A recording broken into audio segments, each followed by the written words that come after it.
السلام عليكم.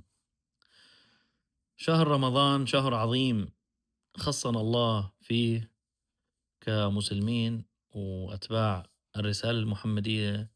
اللهم صل وسلم وزد وبارك على حبيب القلوب محمد في كل العالم. وهذا الشهر هو هبة عظيمة من الله عز وجل.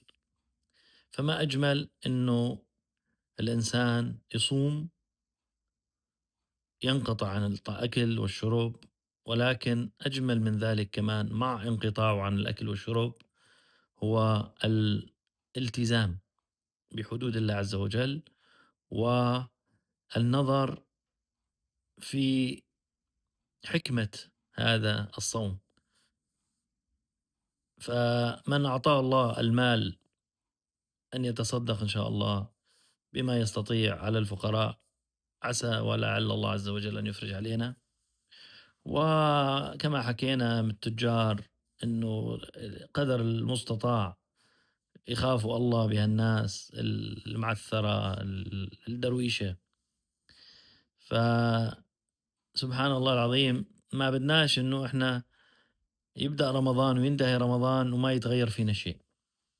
فجميل جدا إنه نجمع رمضان مع القيم الإنسانية والأخلاقية والعرف اللي علمنا إياه رب العالمين جل جلاله في تنزيل الحكيم، واللي علمنا إياه سيدنا محمد صلى الله عليه وسلم سيد الأخلاق وسيد البشر. قال صلى الله عليه وسلم: إنما بعثت لأتمم مكارم الأخلاق. فجميل جدا التزامنا بطاعة الله عز وجل وبأوامر سيدنا محمد صلى الله عليه وسلم، وبالتالي ظهور هذا الشيء على سلوكنا. هاي شغلة مهمة جدا جدا، مو يبلش رمضان ويخلص رمضان وما نستفيد شيء. لا حول ولا قوة إلا بالله. نسأل الله عز وجل إن شاء الله يهدينا جميع، وإن شاء الله هيك الله يبارك لنا برمضان، وأيام رمضان تكون فيها كلها طاعة إن شاء الله، وفيها التزام بحدود الله عز وجل.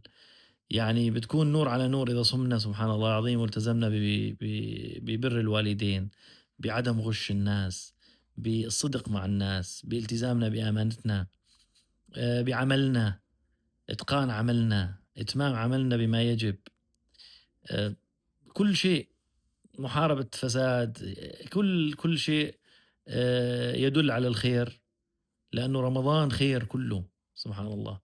فأي شيء بنعمله جميل جدا مع رمضان، مع صيامنا في رمضان، فبيكون نور على نور. فالصيام إن شاء الله فيه أجر عظيم، والتزامنا أيضا بحدود الله عز وجل والصالحات من الأعمال فيها الأجر العظيم والأكمل إن شاء الله. نتمنى إن شاء الله هيك الله يفهمنا أكثر ويعرفنا إن شاء الله يا رب، ويبارك لنا برمضان. وإن شاء الله هيك الله يفرجها على سوريا، ويفرجها على كل بلاد المسلمين وكل بلاد الإنسانية التي تعاني في هذه الأيام من الحروب وما شابه، وفرج الله عن الجميع إن شاء الله. السلام عليكم.